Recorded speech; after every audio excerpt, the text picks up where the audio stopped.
મારા મમ્મીનું નામ ભારતીબેન લકડીવાલા છે.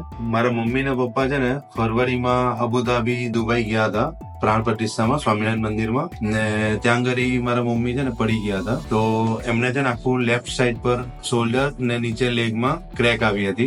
હવે ત્યાં અબુધાબીમાં અમે એમને છે ને હોસ્પિટલમાં એડમિટ કર્યા હતા, પણ ત્યાં એમણે પગનું જ સર્જરી કરી હતી, જ્યાં તેમને સળિયો મૂકેલો હતો, ને હાથની જે શોલ્ડરની જે સર્જરી હતી એમને કરી નહીં હતી. પછી એમને અમે લોકોએ જેમ તેમ રજા લઈને ત્યાંથી સુરત આવી ગયા હતા, ને વેલોસિટી હોસ્પિટલમાં હાર્દિક શાહ જે ઓર્થો છે જે અમે એમને બતાવ્યું હતું, ને પછી આ જ હોસ્પિટલમાં અમે એમનું શોલ્ડરનું આખું જે સર્જરી છે પ્લેટ મુકાવી હતી. એને બી અત્યારે 3 મહિના જેવું થઈ ગયું છે, ને મમ્મીને ઘણી રાહત છે એમાં અત્યારે, ને સારી રીતે હાથનું અપડાઉન બધું કરી શકે છે. ત્યાર પછી જે અબુધાબીમાં અમે જે ઓપરેશન કરાવ્યું હતું એમાં કઈ અમને એવો ખ્યાલ આવ્યો કે એમણે જે સળિયો નાખેલો હતો એમાંથી કઈ સ્ક્રૂ છે ને ઢીલો થઈ ગયો હતો, તો તેના કારણે મમ્મીથી બેસાતું નહીં હતું. તો અમે પાછું અહીંયા વેલોસિટીમાં જ બતાવ્યું હતું હાર્દિક શાહને. એમને પછી એક્સરે ને બધું ચેક કર્યું તો ખબર પડી કે આમાં પ્લેટ મૂકવી પડે એવું છે.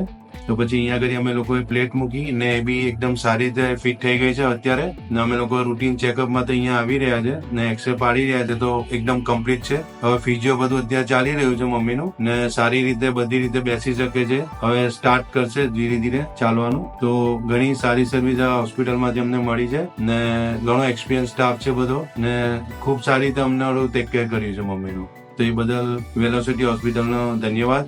Thank you so much.